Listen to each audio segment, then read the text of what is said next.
ሰላም እንዴናችሁ በያላችሁበት ሁሉ ነገር ሰላም ነው። አሽና አንድ ይወላችሁ እሞኝላችሁ አለ ቤቶች ስትጎንደሉ ማለት ላይክ እና ሼር ያደረጋችሁ ሐሳቦቻችን ለብዙዎች አካፍሉ። ለዚህም ኮልቤ አመሰግናችሁ አለ። ዛሬ ሚዛናችን ዞላችሁ መጣ ነው። እንግዲህ አሳዛኙን የጋዜጠኛ ሶፎንያስ መጨረሻ ጉዳይ ነው። እንግዲህ ጋዜጠኛ ሶፎንያስ በአቅራቢነቱና በአዘጋጅነት ሲሰራበት የነበረው አሻ ሚዲያ ከስራ አባሮታል። ምክንያቱም በዚህ ጉዳይ ላይ ምላሽ እንድትሰጠኝ ብሎ ቢጋብዘውም ጋዜጠኛ ሶፎንያስ ግን ጸበል ቦታ ራሴን ለማረምና ለማስተካከል ሄጃለሁ ብሏል። ስለዚህ አሻ ሚዲያ ደግሞ ኤዲቶሪያል ክፍሉ ሰሞኑን በየማህበራዊ ሚዲያ እሱን አስመልክቶ የሚነሱ ሐሳቦችና ወሬዎች ላይ ወንጀሎች ላይ መልስ እንዲሰጥ ጠርቶት ነበረ። እሱ ግን መጥቶ መልስ መስጠት ባለመቻሉና ጭራሽ ወደ ጸበል ቦታ ሄጃለሁ ራሴን ለማረምና ለማስተካከል የሚል አጭር መልስ ሰጥቷል። ይህን ተከትሎ እንግዲህ ከሚሰራበት በአዘጋጅነቱና በአቅራቢነት ከሚሰራበት አሻ ሚዲያ ተባሯል ማለት ነው። እጅግ በጣም የሚያሳዝን ነው። ገና ከዚህ የባሰ ጥሩ ያልሆኑ ነገሮች በጋዜጠኛ ሶፎንያስ ህይወት ላይ እንደሚከሰቱ እርግጠኛ ነኝ። ምክንያቱም ራሱን መከላከልና መልስ መስጠት በሚገባው ሰዓት ሽሽት ነው የመረጠው። ለምን ነው አሻ ሚዲያ እና መልስ ስጥ ባይለው እንኳን መጥቶ መልስ መስጠትና ራሱን መከላከል ይገባው ነበር። ለምሳሌ አደጋ የደረሰበት ሰው ወደ ቤቱ አይደለም ሄደው መኪና አደጋ የሚሆን ተፈንክቶ የሚሆን ወድቆ የሚሆን ደሙ እየፈሰሰ ያለ ሰው መጀመሪያ የሚሄደው ወደ ጤና ተቋም ነው። ከዛ ደሙ ይቆማል፣ ይታከማል፣ ህመሙን ያስታግስና ወደ ቤቱ ይሄዳል። ስለዚህ ጋዜጠኛ ሶፎንያስ 3 ወንጀል ነው የተፈጸመበት፣ አንድ አይደለም። አሁን መሄድ የሚገባው ወደ ፖሊስ ጣቢያ ነው። ችግር በደል ደርሶበት ከሆነ ወንጀለኞችን ለማስያዝና ለመክሰስ መሄድ የሚገባው ወደ ቤተክርስቲያን ሳይሆን መጀመሪያ ወደ ፖሊስ ጣቢያ ነበር። ፖሊስ ጣቢያን ትቶ ለምን ወደ ጸበል ቦታ ሄደ ነው? ጸበል ቦታ ወንጀለኞች መደበቂያ አይደለም። ጋዜጠኛ ሶፎንያስ 3 ወንጀል ነው የደረሰበት። አንደኛ እሱ እንዳለው ላፕቶፕ ተዘርፏል፣ ሁለተኛ ተደብድቧል፣ ሶስተኛ ስሙ ጠፍቷል። ንጹህ ሰው ከሆነ ማለት ነው። ንጹህ ሰው ከሆነ የደረሰበት 3 በደል ነው። ይሄንን በደል ይቁር ለእግዚአብሔር ብሎ ነው የሄደው ወይስ ደግሞ ይሄን ጉዳይ ከቆሰቆስኩት ነገሩ ይባባስብኛል ብሎ ይሄ ነው? አሁን ወደ ጸበል ቦታ ሂጃለሁ የሚለው መልስ ራሱን ችሎ በጣም ትልቅ መረጃና ማስረጃ ነገሮችን ጠቋሚ ነው። እሱ ወንጀል ውስጥ እንዳለበት ሊጠቁም የሚችል ነው። በፍጹም በምንም አመክንዮ እኔ አልቀበለው። በጣም የሚያሳዝን ነው። መጨረሻው የሚያምር አይመስለኝም። ይሄ ልጅ ምናልባት ራሱን ሊያጠፋ ይችላል። ምናልባት በመሃል ላይ በድንጋጤና በሐዘን እናቱ ሊሞቱ ይችላሉ። አንድ ነው ለእናቱ አንድ። በብዙ ሞከራና ጭንቅ ነው ይሄ ልጅ ሰው የሆነ ብዙዎችን ልብ የሚሰብር አሁን ሰዓት ስለሌለ እንጂ ቪዲዮ አሳያችኋለሁ። ልብ የሚሰብር ታሪክ ያላቸው እናትና ልጅ ናቸው። እዚህ ችግር ውስጥ ተዘፍቆ እያለ መልስ መስጠት ሲገባው፣ ራሱን መከላከል ሲገባው ማፈግፈግን የመረጠው ለምን? እኛ ለመፍረድ አንሞክርም፣ አንቾክልም። ለመፍረድ አይደለም ግን በጣም አሳፍረናል። እውነቱን ለመነጋገር ከዚህ በፊት አንተን አስመልክቶ ብዙ ሰዎች ተገቢ ያልሆነ ንግግር ተናግረዋል ብለን ከብዙ ሰዎች ጋር ሁሉ ተጋጭተናል። ለምን አላገገመም? ጸበል ውስጥ ከርሞ ነው የመጣ፣ የአእምሮ ችግር ገጥሞት ነው የመጣ፣ ይረጋጋ፣ የት ይሄዳል የሚል መከላከል ነበር ስናደርግ የነበረው። ብዙ አርቲስቶች በአንተ ዩቲዩብ ላይ እንግዳ ሆኖ ቀርቧል፣ አንተን ለማገዝ ለመርዳት፣ በጣም ትልልቅ አርቲስቶች። አንተ ግን በተቃራኒ ነው የመለስክልን። በጣም አዝነናል፣ አፍረናል።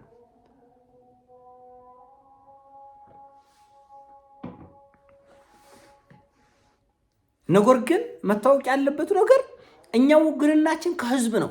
ሶፎንያስ እንዳይከፋው ሲባል አገሪቱ የማትወጣበት አዘቅት ላይ እንድትገባ ትውልድ እንዲመክን አንፈቅድም። አንተን ለህግ አሳልፎ መስጠት ነው የሚሻለን። ድርጊትህንና ግብረ አበሮችን እናወግዛለን። አሁንም ቢሆን ነገር ግን አቅጣጫው እየጠቆመ ያለው በእርግጠኝነት ሶፎንያስ በዚህ ችግር ውስጥ እንዳለ ነው። መሸሹ ብቻውን መልስ ይሆናል። አንድ ሰው ዘርፋው፣ ውድ ላፕቶፕ ነጥቀው፣ ደብድባው እንግዲህ በዚህ ጉዳይ እስከሌለ ደግሞ እኮ ጉዳዩ ስም ማጥፋት ጭምር ነው።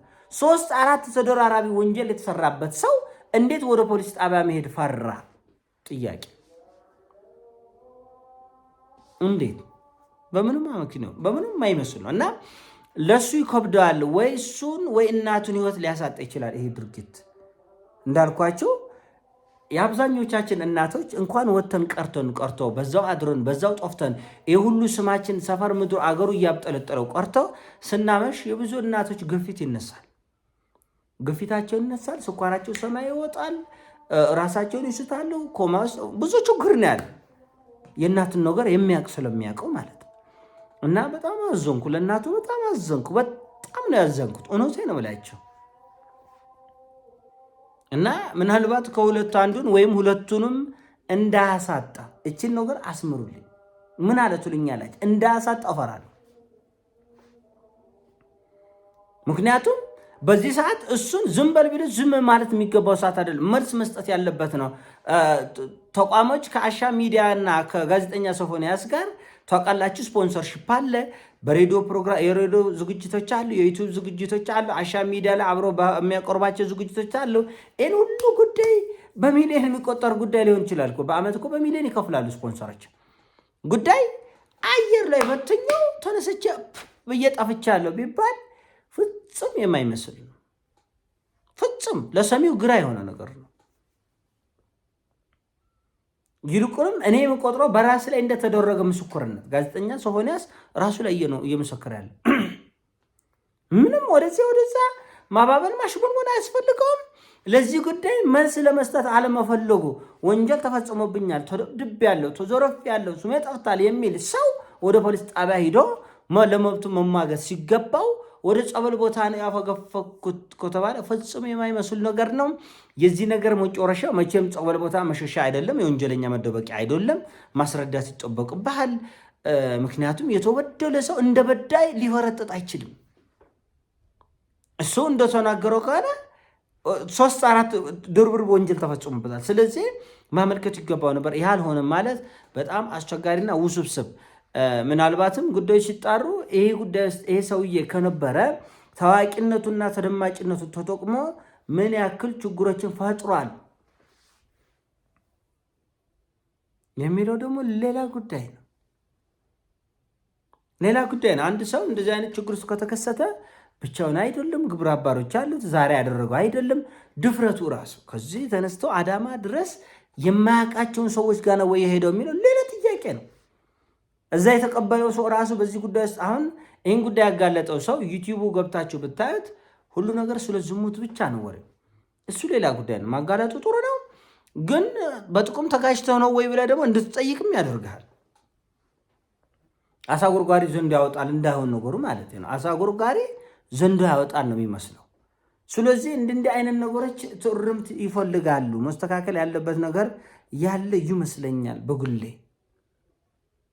በጉሌ የሆነ መስተካከልና መታረም ያለበት ጉዳይ አለ ይመስለኛል። ለሁሉ እንግዲህ እኔ ያዘንኩ ለእናት ነው፣ እኔ ያዘንኩ ለቤተሰብ ነው። በጣም ከባድ ነው። በጣም ፈተና ነው። በጣም ከባድ ነው።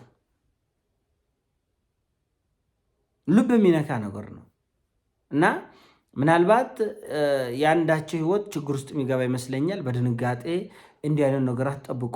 እናት አትጠብቅ። ጭራሽ እንዲህ ያለ ዘግናኝ ነገር ሰምታ እናት ውላ ታድራለች የሚለው በጣም ፈታኝ ነው። በጣም ፈታኝ ነው። እንግዲህ ለእናቱ መረጋጋት ነው የምመኘው። ሌላ ምንም ማለት አልችልም። እናቱ እንድትረጋጋ ምኞቴ ነው። እሷም ተረጋግታ ልጁ የሚረጋጋበት ሁኔታ ተረጋግቶ እኮ በህግ ተጠያቂነት ውስጥ መዋል እኮ አንድ ነገር ነው። የተቀጣውን ተቀጥቶ ያጠፋውን አጥፍተው ተምሮ ይወጣ ነበር። በጣም አስቸጋሪ ነው። በጣም አስቸጋሪ ነው። ውስጥ ለውስጥ ብዙ ችግሮች አሉ። ነገር ግን እንደዚህ ታዋቂ ሰዎች እንዲህ አይነት ጉዳዮች ተዘፍቋል።